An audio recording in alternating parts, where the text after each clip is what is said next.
Dash. Nor had he washed his garments from the day that the king went away until the day that he came in peace. When David asked why Mephibosheth had not gone with him, Mephibosheth gave the explanation that his servant had tricked him and also said, "So he slandered your servant to my lord the king. But my lord the king is as an angel of the true God, that is, he would see the matter in its true light." David evidently recognized Mephibosheth's innocence, altering his first decree by saying, "You and Ziba should share in the field." To this Mephibosheth replied, "Let him even take the whole, now that my lord the king has come in peace to his house." 2 Saw 19. 24-30. Compare PI 18. 17. 25. 8-10. When the Gibeonites sought the death of Saul's descendants to atone for that king's evil attempt against them, David felt compassion for Mephibosheth because of the oath of Jehovah between David and Jonathan, and spared Mephibosheth. 2 Saw 21. 7, 8. The scriptures provide no further information about Mephibosheth, though Saul's family continued in existence to a later generation through Mephibosheth's son Micah. 2 Saw 9. 12. 1 Ch 9. 39-44. Evidently Mephibosheth also had a name Merib-Baal, as 1 Chronicles 8. 34 and 9. 40 would indicate. Merab from a root meaning become many abundant. The older of King Saul's 2 daughters. 1 Saw 14. 49. Saul had evidently promised to give one of them in marriage to the man who would defeat Goliath. 1 Saw 17. 25, and it may have been for that reason that he offered Merab to David. After his encounter with Goliath, David proved to be a prudent and successful fighter against the Philistines, so much so that Saul was scared of him, while the people of Israel and Judah loved him. 1 Saw 18. 15, 16. In offering Merab to David as a wife, Saul urged him on to continued valor, while thinking to himself, "Do not let my hand come to be upon him, but let the hand of the Philistines come to be upon him," hoping for David's death in battle. David, in humility, hesitated to accept the offer to become the son-in-law of the king. As matters turned out, Saul did not keep his promise, and Merab textoi acute miritra longo, Maria 374 early, and her sister Michal, rejected by David and childless, undertook the rearing, or bringing up, of the 5 boys. Hence, they were spoken of as Michal's children instead of those of Merab. In harmony with this view of 2 Samuel 21. 8. The Bible translation by Isaac Leeser speaks of the 5 sons of Michal, the daughter of Saul, whom she had brought up for Adriel, and a footnote thereon states, "As Michal was David's wife." But the children were those of Merab, the oldest daughter of Saul, who were probably educated by her sister. The Targums read, "The 5 sons of Merab which Michal, Saul's daughter, brought up with she bare." Other factors, not revealed in the scriptures, may have a bearing on the way the text was set down. Meraimi Riot possibly, rebellious. A priest and head of the paternal house of Sariah in the days of Joachim after the Jews returned from Babylonian exile. Ne 12. 12. Merioth me Raioth possibly, rebellious ones. 1. A priestly descendant of Aaron through Eleazar. Called the son of Zeruiah. 1 Ch 6. 3-7, 52. Es 7. 3, 4. 2. A priest identified as the son of Ahitub, a leader of the house of the true God and who appears to be the father of Zadok. 1 Ch 9. 10, 11. Ne 11. 11. 3. Founder of a priestly paternal house, the head of which was Helkai in the days of Joachim. Ne 12. 12, 15. Merioth, which was the name of this house following the Jews' return from Babylonian exile, may be a variation of Memuth, the name of one of the priests accompanying Zerubbabel to Jerusalem in 537 BCE. Ne 12. 1, 3. Merari Rai from a root meaning be bitter. Son of Levi and brother of Gershon, Gershom and Kohath. Ge 46. 11. 1 Ch 6. 1, 16. Since Merari is mentioned in 3rd place among Levi's sons, he may have been the youngest. He was one of the 70 members of Jacob's household who came into Egypt. GE 46. 8, 11, 26, 27 Merari had 2 sons, Mali and Mushik 6. 19. 1 ch 6. 19, and was the founder of the Merites, one of the 3 main Levite families. New 26. 57. Merites me middle dot rights of belonging to Merari. One of the 3 major families of Levites, descending from Levi's son Merari through Mali and Mushi. X6. 16, 19. New 3. 20. 26. 57, 58 The first census of the Israelites in the wilderness listed 6,200 Merarite males from a month old upward, 3,200 of these being from 30 to 50 years of age and entering the service group for the service in the tent of meeting. New 3. 33, 34. 4. 42-45 Their chieftain then was Zuriel, and their encampment was on the inside of the tabernacle. New 3. 35 During the wilderness trek the 3-tribe division of Judah was first to pull away from an encampment. Then the Gershonites and Merarites as carriers of the tabernacle pulled away, followed by the 3-tribe division of Reuben and then the Kohathite Levites. New 10. 14-21 The Merarites were in charge of the panel frames, bars, pillars, and socket pedestals of the tabernacle, as well as all its utensils and all its service, in addition to the pillars, socket pedestals, tent pins, and tent cords of the courtyard. New 3. 36, 37 To move these heavy objects, they were supplied with 4 wagons and 8 cattle. In the wilderness they and the Gershonites were under the hand of Aaron's son Itamar. New 7. 6-8 In the division of the Promised Land under Joshua, 12 cities were assigned to the Merites, 4 each from the tribal territories of Reuben, Gad, and Zebulun. One of these, Ramoth in Gilead in the territory of Gad, was a city of refuge. Jos 21. 7, 34-40. 1 ch 6. 63, 77-81. In David's day 220 Merites, with Asaiah as their chief, assisted other Levites in bringing the Ark of the Covenant to Jerusalem from the house of Obed-Edom. 1 ch 15. 1-6, 25 After the Ark had a resting place, David gave positions for the direction of the singing at the house of Jehovah to certain Merites. 1 ch 6. 31, 44-47 Other Merarites O textoi acute miritra longo, Mercy 375 derived from Mar-middle.ra, Merat may point to the intensity of Babylon's rebellion. From the days of its founder Nimrod, Babylon's course was one of rebellion against Jehovah. GE 10.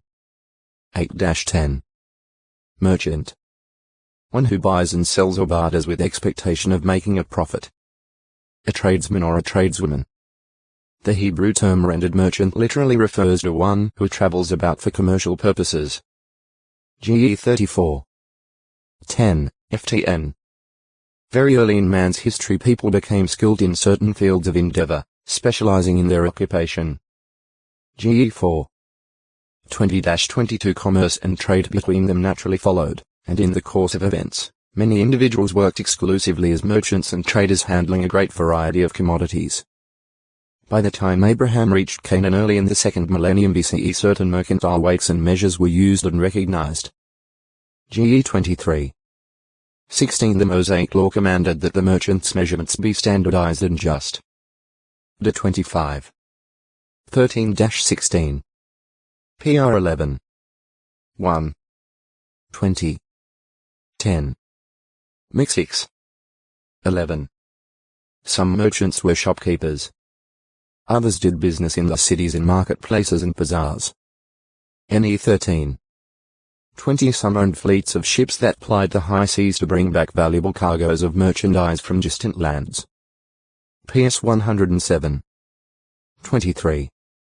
PR 31. 14 Other traders were travelers who followed the extensive overland trade routes of the ancient world. 1 Chi 10. 14, 15. 2 ch 9. 13, 14 Joseph was sold by his brothers to such traveling merchants headed for Egypt. GE 37. 25, 28. All the nations, small and great, had their merchants, and through their activity many were made rich. There were the merchants of Ethiopia Isa 45. 14, of Assyria Nar 1. 3. 16, of the kingdom of Solomon 1 Kai 10. 28. 2 ch 1. 16, and of Sidon and Tyre Isa 23. 2, 8. Ezekiel's prophecy describes the city of Tyre as a great commercial center to which the ships and caravans from all parts of the world came and did business. This same prophecy also describes the great variety of merchandise these merchants handled, which enriched this port city, such things as silver, iron, tin, lead, copper articles, horses, mules, ivory, ebony, turquoise, wool, dyed fabrics, corals, rubies, wheat, special foodstuffs, honey, oil, balsam, wine, cassia, cane, garments of woven material, perfumes, precious stones, and gold. As 27. 2, 12-25. The Greek word poros meaning journey refers to a traveling merchant, or one on a journey. An example is the traveling merchant in Jesus' illustration who searched for fine pearls of great price. Mount 13. 45. It is the traveling merchants that the symbolic book of Revelation says are made rich by the great harlot. Babylon the Great, the mother of the harlots, and who weep and mourn over her downfall and destruction. Re 17. 1, 5. 18. 3, 11-15. Babylon the Great also has her own traveling merchants, the top-ranking men of the earth. Re 18. 23. Mercy. An expression of kind consideration or pity that brings relief to those who are disadvantaged. Tender compassion. Also, at times, a lightening of judgment or punishment. Mercy is a frequent translation of the Hebrew kamim and the Greek os verb, eo. An examination of these terms and their usage helps bring out their full flavor and sense. The Hebrew verb sham is defined as meaning to glow, to feel warm with tender emotion. To be compassionate. A Hebrew and Chaldee lexicon, edited by B. Davis, 1957, p. 590 according to lexicographer Gesenius. The primary idea seems to lie in cherishing, soothing, and in a gentle emotion of mind. A Hebrew and English lexicon of the Old Testament, translated by E. Robinson, 1836, p. 939. The term is closely related to the word for womb, or can refer to bowels, which are affected when one feels warm and tender sympathy or pity. Compare Isa 63. 15, 16. J 31. 20. In the scriptures sham is used only once by man toward God, the psalmist saying, O textoi acute miritra longo, mercy 376 compassion, favor, goodwill. The 13. 17. 30. 3. PS 102. 13. Isra 54. 7-10. 60.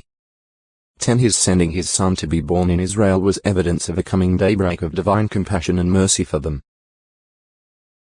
Lu 1. 50-58, 72-78. The Greek os conveys some of the sense of the Hebrew kamim. Vine's Expository Dictionary of Old and New Testament Words says, Elios G'(1) is the outward manifestation of pity. It assumes need on the part of him who receives it, and resources adequate to meet the need on the part of him who shows it. The verb lia generally conveys the idea of feeling sympathy with the misery of another, and especially sympathy manifested in act. 1981, Volume 3, pages 60, 61. Hence, the blind, the demon-possessed, the leprous, or those whose children were afflicted were among those who evoked os, the expression of mercy, pity. Mount 9. 27. 15.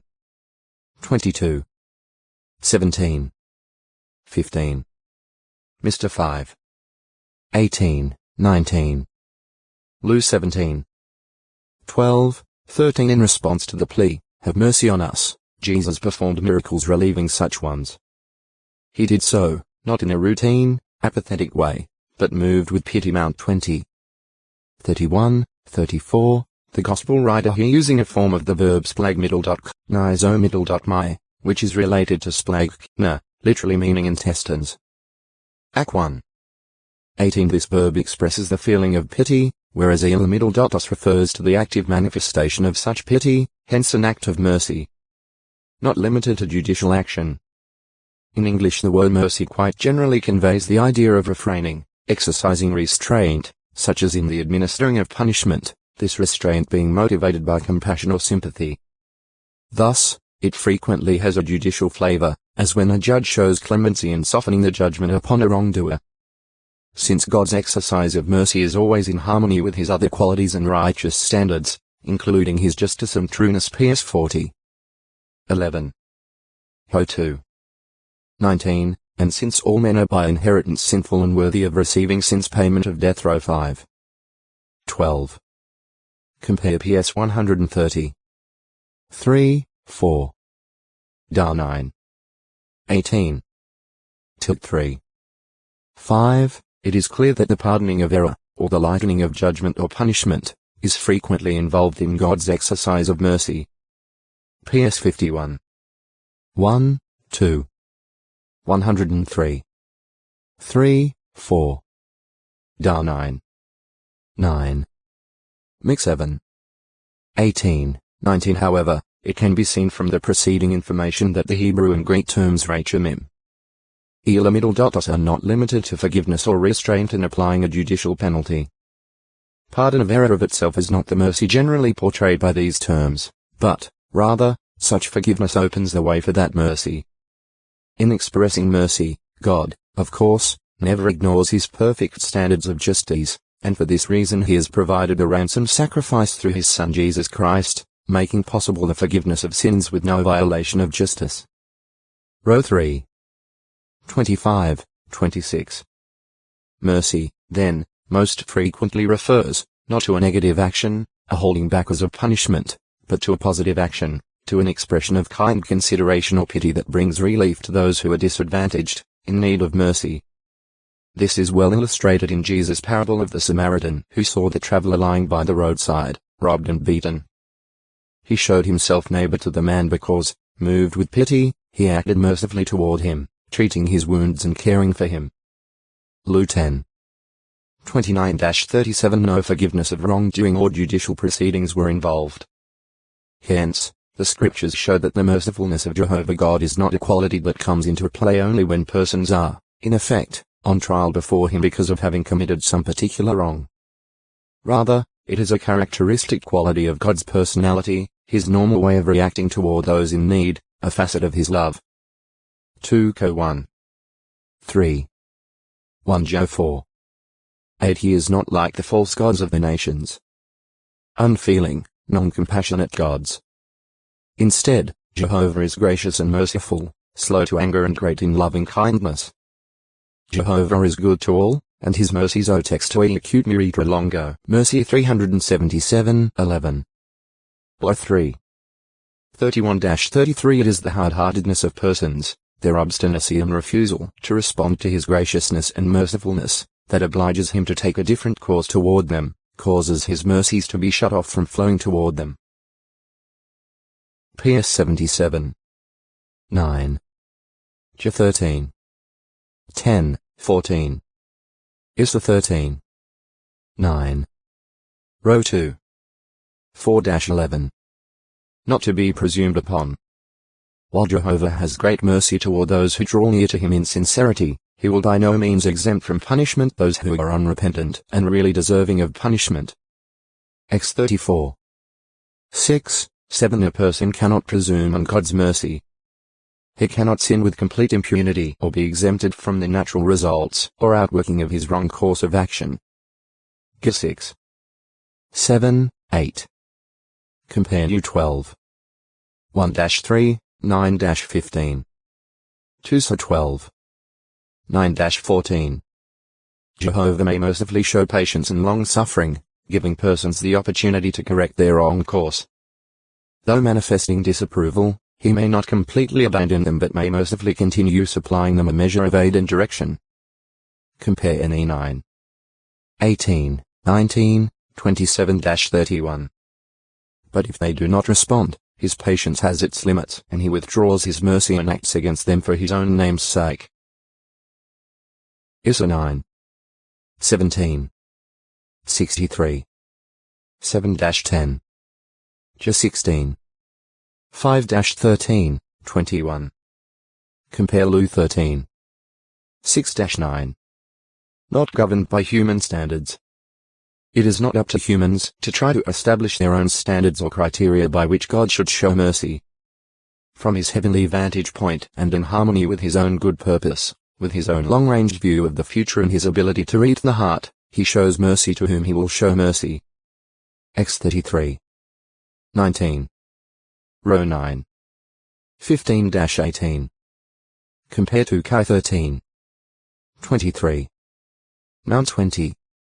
12-15. At Romans chapter 11 the apostle discusses God's display of unparalleled wisdom and mercy in giving to the Gentiles an opportunity to enter the heavenly kingdom.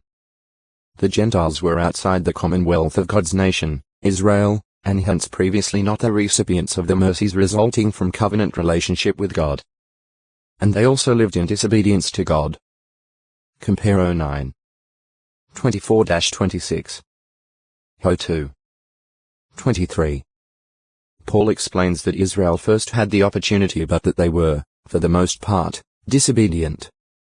This resulted in opening up the way for Gentiles to become part of the promised kingdom of priests and a holy nation. X 19. 5, 6 Paul concludes. For God has shut them all up together, Jews and Gentiles in disobedience, that he might show all of them mercy. Through Christ's ransom sacrifice, the Adamic sin working in all mankind could be removed for all those exercising faith including Gentiles, and through his death on the torture stake the curse of the law could also be removed from those under it, the Jews, so that all could receive mercy. The apostle exclaims, "Oh, the depth of God's riches and wisdom and knowledge! How unsearchable his judgments are and past tracing out his ways are." Row 11. 30-33. Joe 3.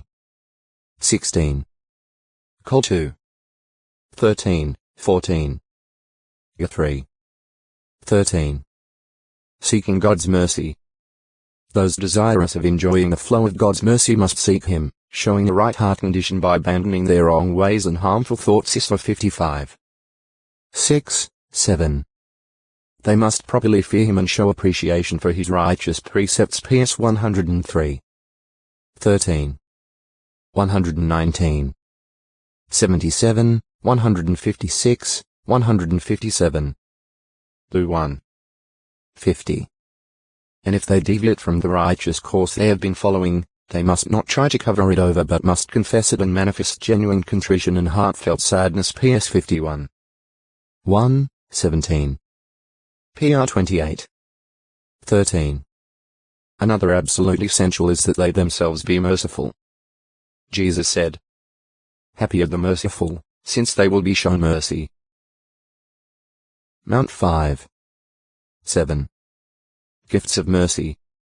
The Pharisees showed an unmerciful attitude toward others and were rebuked by Jesus with the words, "Go, then, and learn what this means, I want mercy, and not sacrifice." Mount 9. 10-13. 12.